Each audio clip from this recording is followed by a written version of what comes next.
Hi friends, welcome back to my channel. నేను మీ నూరుల్లాని. So welcome to my first S Q L tutorial in Telugu.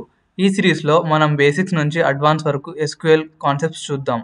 So today topic వచ్చేసి select statement అంటే ఏంటి and ఎలా యూజ్ చేయాలి. Let's use a simple table named employees. And ఈ టేబుల్లో 3 కాలమ్స్ ఉన్నాయి. ఎంప్లాయీ ఐడి చూడొచ్చు మీరు, employee ID, employee name and department ID. So first of all మేము ఈ క్వైరీని ఎగ్జిక్యూట్ చేసి చూద్దాం. Select star from employees. So execute చేసిన తర్వాత ఇక్కడ మీరు చూడొచ్చు డేటా అనేది వచ్చింది.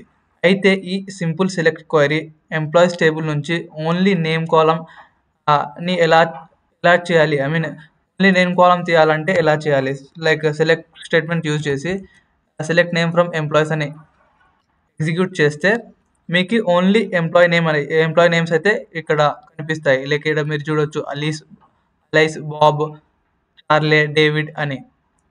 సో అయితే ఈ సింపుల్ సెలెక్ట్ క్వైరీ ఎంప్లాయీస్ టేబుల్లో నుంచి ఓన్లీ నేమ్ కాలమ్ని సెలెక్ట్ చేస్తుంది. సో ఇప్పుడు వచ్చేసి సెకండ్ క్వైరీని ఎగ్జిక్యూట్ చేద్దాం. Select star from employees. ఇది వచ్చేసి ఎంటైర్ టేబుల్ డేటాని ఎగ్జిక్యూట్ చేస్తుంది. ఇక్కడ స్టార్ అంటే ఆల్ కాలమ్స్ని సెలెక్ట్ చేయడం. సో ఈ క్వైరీ అవుట్పుట్లో employee ID, name and department ID display అవుతున్నాయి. సో సెలెక్ట్ స్టేట్మెంట్ వల్ల మనం డేటాబేస్లో డేటా రిట్రీవ్ చేయొచ్చు. Very basic and very important. ప్రతి ఎస్క్యూఎల్ క్వైరీలో యూస్ అవుతుంది. సో మీ ప్రాక్టీస్కి try this. Select employee ID, department ID from employees. కామెంట్లో మీ రిజల్ట్ షేర్ చేయండి. సో మీకు ఈ వీడియో నచ్చింటే వీడియోని లైక్ చేయండి, ఛానల్ని సబ్స్క్రైబ్ చేయండి అండ్ ఈ వీడియోని అందరితో పాటు షేర్ చేయండి. నెక్స్ట్ వీడియోలో వేర్ క్లాస్ గురించి చూద్దాం.